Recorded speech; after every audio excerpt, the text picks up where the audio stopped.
Assalamualaikum warahmatullahi wabarakatuh. Waalaikumsalam warahmatullahi wabarakatuh. Ya, bertemu kembali dengan saya Elfriya Kapermadi. Hari ini saya bertemu dengan seorang orang yang super hebat nih. Beliau adalah salah satu perekayasa di BPPT, mungkin bahasa awamnya inovator di BPPT. Beliau pernah mengerjakan sesuatu yang sangat hebat dan mudah-mudahan ini bisa diterapkan di Indonesia. Nah, tanpa berlama-lama mungkin ya, saya panggilnya abang aja ya. Boleh. Nah, untuk bang abang silahkan memperkenalkan diri. Mungkin nanti nama, terus sekarang bekerja di instansi apa, unitnya apa, fokus kerjanya apa. Kemudian karena kita nanti hari ini akan membahas tentang beasiswa juga, nanti abang tolong jelasin beberapa hal, mungkin award di beasiswa apa dan lain sebagainya. Oke, bismillah, nama saya Rizal. Saya PNS di Badan Pengkajian Penerapan Teknologi, khususnya di Pusat Teknologi Farmasi dan Medika. Saya masuk BPPT sudah hampir 10 tahun, sejak 2009 sampai 11 tahun. ya, 11 tahun ya, setahun. Kemudian di sini tepatnya ditempatkan di lab teknologi farmasi, jadi formulator. Terus ya, kesehariannya mengerjakan penelitian tentang penghantaran obat, sistem penghantaran obat. Oke, itu aja mungkin kenalan. Award di beasiswa apa? Iya, jadi setelah 5 tahun bekerja di BPT sejak 2009, 2014, alhamdulillah dapat kesempatan sekolah lanjut S2 dan S3 di Tokyo Institute of Technology, Jepang, di riset tentang di IT. Kemudian di sana saya berangkat dengan beasiswa LPDP dan selama 5 tahun S2 dan S3 beasiswa LPDP. Hebat banget ya teman-teman. Nah, formulator, dan saya panggil Bang Rizal aja mungkin ya, Bang Rizal biar enak. Nah, untuk di BPPT sendiri kenapa abang dulu pilih kerja di BPPT? Iya, dulu untuk seorang lulusan farmasi tanpa gelar apoteker memang agak sulit pilihannya untuk masuk ke institusi pemerintah. Hanya sedikit, yaitu hanya lembaga riset LIPI dan BPT yang mau menerima lulusan farmasi tanpa apoteker. Sisanya banyak terserap di Badan POM atau di Detkes. Kemudian ketika masuk ke sini, ya alhamdulillah sesuai dengan minat terutama. Kemudian gambaran pekerjaannya mungkin untuk teman-teman yang berminat di masuk BPT atau LIPI atau lembaga riset di pemerintah, itu hampir sama seperti kita mengerjakan tugas akhir skripsi ya, S1 untuk ukuran S1. Jadi tugas setiap hari, ya itulah yang kita kerjakan. Dan semakin lama mengerjakan riset, saya merasa semakin bodoh.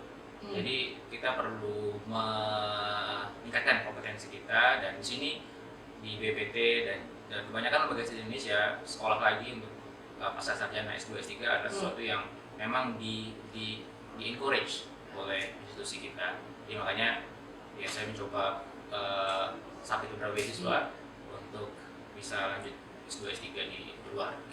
Berarti bedanya instansi penelitian pengembangan ketimbang dengan instansi lain pemerintahan, di lembaga penelitian lebih didorong lagi gitu ya? Yes. Untuk lanjut studi. Iya, karena memang tantangannya makin besar, semakin kesini kita diharapkan bisa banyak berkontribusi, terutama dengan riset, dan salah satu cara kita mengupgrade diri sendiri adalah dengan cara sekolah. Jadi ini salah satu metode aja sebenarnya. Tapi tanpa sekolah pun sebenarnya kita bisa, cuma mungkin dengan sekolah kita bisa dapat ilmu yang terstruktur, riset juga yang lebih baik gitu. Berarti untuk Bang Rizal di BPPT dulu ada motivasi tersendiri gak untuk sekolah lagi selain tadi merasa wah ada yang kurang nih gitu, harus saya encourage gitu, atau ada motivasi lain gak? Iya pasti, karena ketika melihat sejarah di mana BPT ini didirikan waktu itu oleh Father kita, almarhum Profesor B.J. Habibie, memang di awal-awal secara masif BPT menyekolahkan hampir semua karyawan ya ke luar negeri. Itu malah dari mulai tingkat S1 ya, kalau kita lihat sejarah. Dan ya program-program stay dan kawan-kawan memang mungkin seperti itu.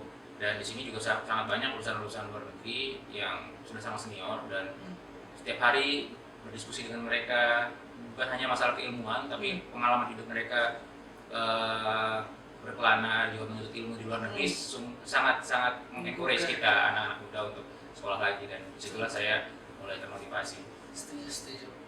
Jadi ya benar-benar sih.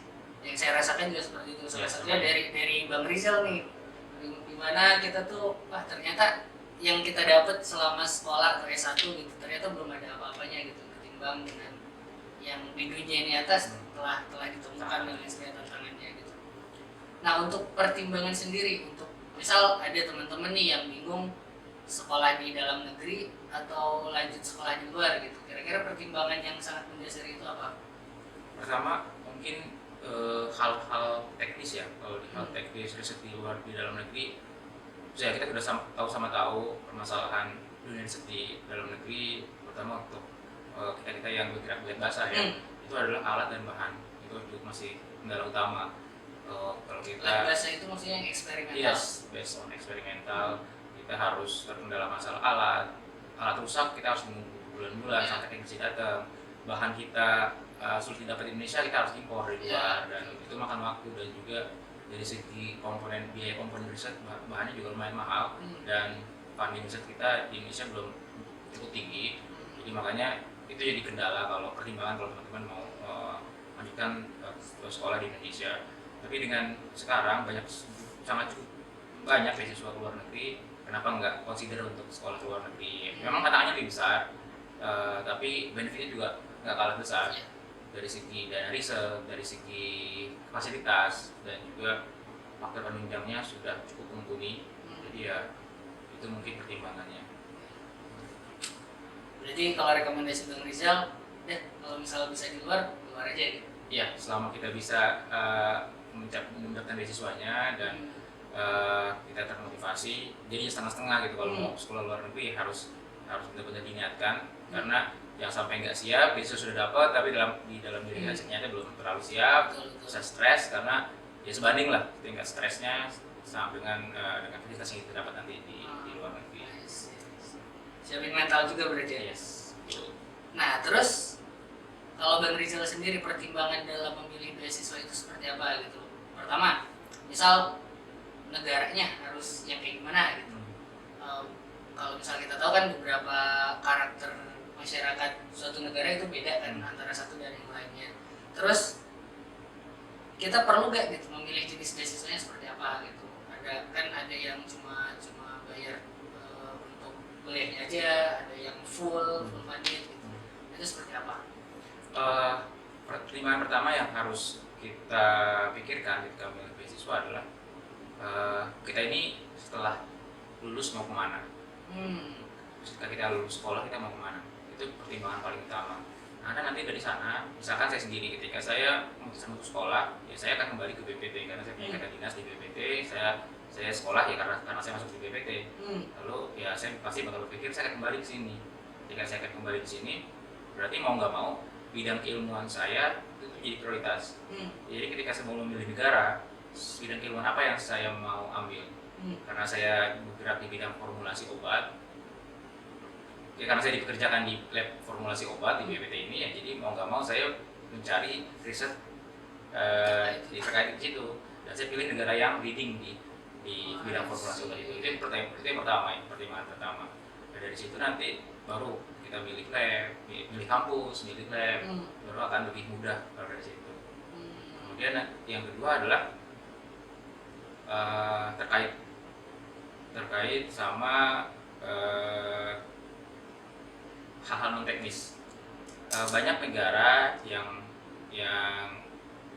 banyak awardee ataupun kita ketika nanti kita sudah berangkat sekolah, mungkin sudah punya keluarga, sudah punya anak istri atau suami istri atau anak, atau ya suami atau anak, dan itu juga jadi bahan pertimbangan ketika itu. Terutama saya pribadi, kenapa memilih Jepang, selain karena bidang saya juga leading di Jepang, pertimbangan keluarga juga saya pikirkan, karena untuk membawa keluarga di Jepang itu agak sedikit lebih mudah dibandingkan negara yang lain. dari faktor biaya, dari faktor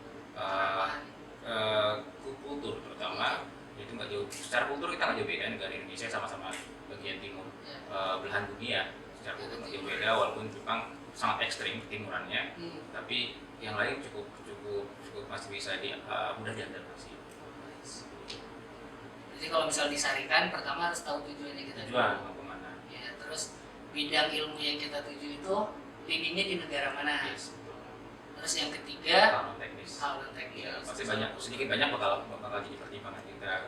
Tapi kalau mungkin teman-teman mau saya bisa hidup tanpa keluarga untuk selama setahun 2 tahun selama saya sekolah, ya udah bisa pergi, itu mungkin lebih bebas, jadi negara jadi nggak terbatas gitu ya. Betul juga sih. Tapi kalau misal mempertimbangkan pengen kultur ketimuran, ya pilihnya luar negeri tapi yang di daerah timur Asia. Iya. Terutama ya saya bisa menyimpulkan atau saya dari pengalaman pribadi, kultur Jepang, Korea, saya nggak tahu Cina, ya mungkin bisa dibilang sama lah, nggak terlalu berbeda. Kalau sudah sampai ke Eropa atau Amerika itu sudah totally different sama kultur Indonesia. Tapi itu cuma minor lah, minor ya. Jadi banyak pertimbangan. Nah, terus pengalaman Bang Rizal sendiri untuk daftar beasiswa, terutama Bang Rizal kan udah menentukan negaranya Jepang ya, di awal udah menentukan negaranya Jepang. Nah, terus untuk seleksi Bang Rizal sendiri gitu, pengen pilih beasiswa ini, pertimbangannya itu apa? Iya, pertama-tama sebenarnya saya nggak mengunci Jepang ya, tapi saya masih agak prefer ke Jepang, cuma saya nggak mengunci. Jadi dalam perjalanannya saya juga masih coba-coba beasiswa Jerman waktu itu, juga beasiswa ke Amerika sempat. Jadi ya saya coba, karena dengan coba itu kita jadi pengalaman. Kita juga jadi pengalaman cara bikin motivation letter, bikin CV, kemudian ya mengukur lah kemampuan kita sejauh mana sih kita bisa bersaing dengan aplikan yang lain. Terus kemudian sampai suatu saat kayaknya sudah makin pasti gitu ya, makin yakin kalau kayaknya Jepang negara tujuan. Akhirnya ya mulai mengerucut pilihan, beasiswanya juga kebanyakan apply yang ke Jepang, baik yang dari pemerintah Jepang maupun pemerintah Indonesia, dan tujuannya juga ke Jepang. Ya intinya kalau ke Jepang saya bisa bilang opsinya lebih banyak, karena bisa dibilang pemerintah Jepang kalau kita bicara tentang beasiswa pemerintah ya, beasiswa pemerintah dari negara donor, Jepang yang paling generous, yang paling banyak memberikan beasiswa. Terus kita juga nggak dipersyaratkan untuk bisa bahasa Jepang ya, jadi kita bisa sambil jalan. Kalau kita bisa bahasa Jepang itu modal yang cukup sangat baik, tapi kalau nggak bisa ya kita bisa. Dan sekarang ini mulai 2013 semenjak lahirnya LPDP itu pilihan terbuka lebar sebenarnya, terutama buat PNS. Jadi kalau teman-teman sudah PNS terus kemudian sudah beberapa tahun sesuai dengan masa persyaratan yang diminta oleh Pusdiklatnya, SDM-nya, Biro SDM-nya tempat teman-teman bekerja, sudah memenuhi syarat, bisa langsung apply LPDP. Karena LPDP punya, saya nggak tahu gimana perkembangan aturannya sekarang, tapi yang saya dengar ada kuota khusus untuk PNS, TNI, Polri, dan desa tertinggal. Jadi bakal punya chance lebih tinggi lah kalau teman-teman sudah PNS mau apply LPDP. Dan enaknya LPDP, apalagi dengan kuotanya PNS, itu bisa milih negara manapun, kampus manapun. Itu yang nggak bisa didapat dari aplikan yang umum. Ya, bahkan list universitasnya juga lebih banyak. Jadi kita bisa, asal kita punya justifikasi, kita pengen ke TU Delft misalkan di Belanda, karena bidangnya sesuai dengan tupoksi kita, yang kerja kita di sini, ya bisa berangkat atau ya terserah. Nah, terus Bang Rizal dulu ada berarti udah apply beberapa beasiswa kan? Nah, terus pilih-pilih nggak gitu, atau yang penting ini ada beasiswa ini nih bisa ke Jepang, saya apply. Jadi saya termasuk yang kasus yang saya nggak mau bilang unik, tapi kasus kondisi saya ketika apply adalah modal saya nggak terlalu kuat. Artinya beberapa persyaratan utama untuk apply beasiswa adalah bahasa Inggris, TOEFL, IELTS atau keluar ya? Kalau untuk luar negeri. Jadi ketika modal saya nggak banyak, nggak cukup meyakinkan, TOEFL saya masih di bawah standar. Akhirnya yang bisa lakukan adalah saya apply semuanya, semua beasiswa, selama persyaratannya masih saat TOEFL-nya masih di bawah TOEFL yang saya punya, saya masih apply di awal-awal. Tapi semakin kesini, saya butuh 5 tahun total untuk mempersiapkan diri. Tapi makin sini saya makin confident dengan bahasa Inggris saya. Akhirnya agak pilih-pilih. Di awal-awal ketika bahasa Inggris saya masih berantakan, ya saya coba apply. Selama bahasa Inggris saya masih cukup di atas standarnya TOEFL yang mereka inginkan, saya apply semuanya. Tapi makin sini saya semakin confident, TOEFL saya semakin baik, nilai TOEFL saya, kemudian ya saya pilih-pilih. Karena ya tadi pertimbangan tadi, saya sekolah bukan hanya berangkat membawa diri saya sendiri aja, saya masih punya keinginan hal non teknis, saya pengen bawa anak istri, jadi ya agak sedikit pilih-pilih. Terutama tentang passion. Yes, jadi kalau misalkan bisa dapat beasiswa yang agak sedikit lebih dari segi living allowance-nya, ya kenapa enggak gitu? Iya, setuju. Apalagi yang udah berkeluarga. Yes, itu jadi pertimbangan non teknis yang sangat penting untuk seorang bapak atau ibu ya. Untuk yang didaftarin dulu beasiswa apa aja berarti? Hampir Monbuso ada sekitar 3 atau 4 kali saya apply Monbuso dari Jepang. Beasiswa Ristek juga saya pernah apply. Monbusonya dari yang G2G, U2U saya pernah daftar. Yang G2G saya sampai wawancara, cuma akhirnya saya memutuskan mengundurkan diri karena sudah dapat LPDP. Pertimbangannya ya mungkin lebih karena saya pengen kembali ke Indonesia, dan kenapa saya nggak pakai beasiswa Indonesia gitu. Jadi ya ada sedikit nasionalismenya, ada sedikit pragmatisnya juga, mungkin yang ditawarkan LPDP mungkin lebih besar. Monbuso apa lagi? Monbuso saya juga pernah apply beasiswa Chevening itu ke UK, kemudian Fulbright Amerika, kemudian ada beasiswa kampus dari Okinawa Institute of Technology Science and Technology OIS, kemudian pernah juga beasiswa salah satu kampus di Jerman, saya lupa namanya, sudah sangat lama. Apa lagi ya? Beasiswa Korea juga pernah. Total kalau di jumlah 13. New Zealand juga pernah. Jadi ya itu rezeki-rezekian ya. Kita nggak tahu sampai di mana rezeki kita, sebanyak apa kita harus apply, tapi ya ini ada pembelajaran di situ yang saya dapat. Dan banyak hikmahnya. Daftar 13 beasiswa selama total 3,5 tahun. 3,5 tahun. Jadi penantian saya 3,5 tahun. Tadi karena bahasa Inggris saya nggak terlalu bagus, jadi ya lebih banyak belajar bahasa Inggrisnya daripada apply. Ya. Untuk pengalaman beasiswa ya luar biasa, berarti 3,5 tahun dihabiskan untuk cari benar-benar yang jodoh. Iya, pada akhirnya takdir menentukan, kita cuma bisa usaha dan doa aja. Bahkan di akhir yang dapat pun Rizal dapat 3 beasiswa langsung ya? Iya, mungkin karena ya penantian ya, artinya usaha, kemudian agak sempat sedikit down ya, karena sudah 10 kali beasiswa aplikasi nggak ada yang nyangkut, tapi di 3 terakhir alhamdulillah semua positif lolos, sehingga saya harus memilih di antara 3 ya.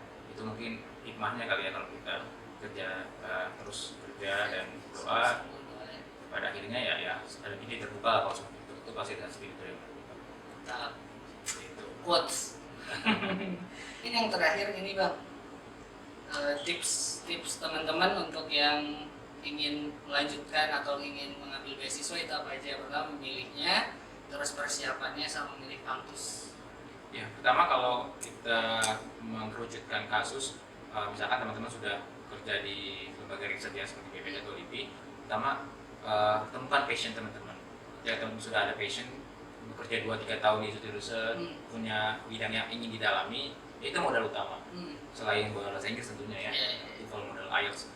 Ketika sudah punya modal bidang yang ingin didalami, cari lab yang bisa mengakomodir, benar-benar sejalan ya sama lab yang kerjaan yang teman-teman inginkan. Temukan lab, jangan berdasarkan universitas, karena teman-teman sudah di tingkatan pendidikan S2 dan S3 itu sangat lebih dalam daripada ketika teman-teman S1. Jadi pemilihan lab, pemilihan profesor itu jauh lebih penting daripada pemilihan kampus. Gimana cara melihatnya? Cek publikasi profesornya. Ya itu teknis paling simpel.